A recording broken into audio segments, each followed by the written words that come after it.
Ludo, tu m'entends? Ludo? Je ne vois pas les gars, je ne vois pas. Ah, reste en communication, essaie de me parler. Oui, comment vous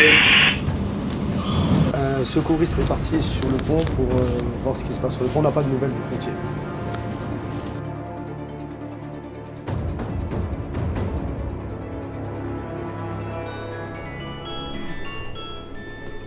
Je garde le fer d'Orange. Donc le pont 6, vous avez une personne inconsciente. Youssef, on a une personne inconsciente sur le pont 6. Donc prendre en compte P. Ok, tu fais le nécessaire.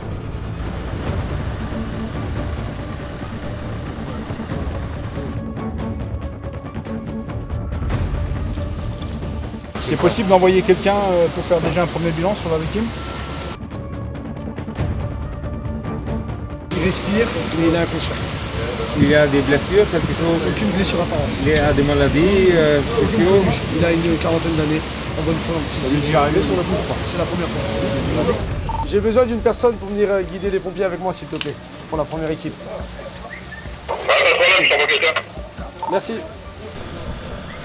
La coulée continue vient d'être appelée. On vient de leur dire que sur le pont 6 est bloqué et qu'il y a une personne qui a fait une crise cardiaque à l'intérieur. Donc, pour rappel, on est dans cette position-là. Tu viens de finir le deuxième panier. La charge vient de sortir. On a une poche d'acier liquide dans le sas. Qu'est-ce que vous faites? Qui vous appelez? Allô, Four à Longeron, salut, c'est Dominique là. Qu'est-ce qui se passe sur le pont 6? Il est à l'arrêt. Ah ok, d'accord. Vous avez un blessé? C'est quoi? C'est un blessé? C'est, vous savez pas, c'est un malaise. Bon, le pont est à l'arrêt à quel endroit? Ok, d'accord. Bon ben écoute, je vais faire arrêter ma coulée tout de suite et je vais mettre en sécurité moi la scierie, la coulée continue. Et je vais prévenir le four électrique tout de suite à moins que tu le fasses toi-même. Merci, salut. Le pont est à l'arrêt et il faut absolument pas que tu sortes ta poche du sas. Donc je vois que tu es en fusion là-bas, je sais pas si tu l'as sorti ou pas. Bloque-moi tout de suite la poche et mets-moi en sécurité s'il te plaît le four électrique. Pour Allongeron, pour le four électrique. d'Ivoire, je voulais savoir, étant donné qu'il y a une intervention sur le pont 6 avec les secours, est-ce que la CFL a été prévenue pour bloquer la circulation ferroviaire? Toi, tu as sécurisé la coulée, tu as sécurisé le four, maintenant on n'est plus que sur la partie surveillance. Toi, tu surveilles tes poches à la coulée, au niveau de tes températures. Toi, tu surveilles tes deux cuves et la poche en bas. Et normalement, avec ce qui est en œuvre, dans les 8 prochaines heures, si on a redémarré, mis à part une charge froide un peu, là ça va être par rapport à notre process, on aura sécurisé la chose et on est juste bien. On va passer au-dessus du passage poche, par le chemin de roulement du pont 6. Ok, je vais le prévenir. On a un pontier qui est bloqué dans la cabine du pont 6.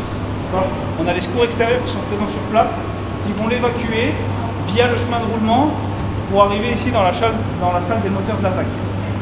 On nous a demandé de consigner le pont 234. Je vous donne la mission de réaliser la consignation du pont 234.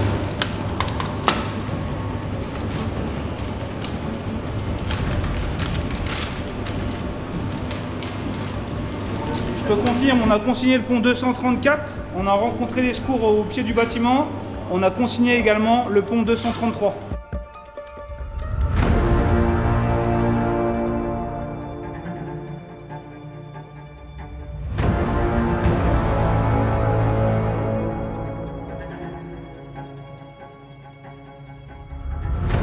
Donc l'objectif pour nos intervenants propres à ArcelorMittal, ça va être de garantir la sécurité de l'ensemble des services de secours et l'ensemble des intervenants vis-à-vis du cheminement qu'ils vont avoir pour faire redescendre la victime jusqu'au niveau 0 mètre. Le choix qui a été pris sur ce moment, ça a été de remonter la victime sur le chemin de roulement du pont 6, de le faire véhiculer jusqu'au niveau de la ZAC, pour ensuite refaire une descente verticale depuis le chemin de roulement du pont 234 présent dans la ZAC.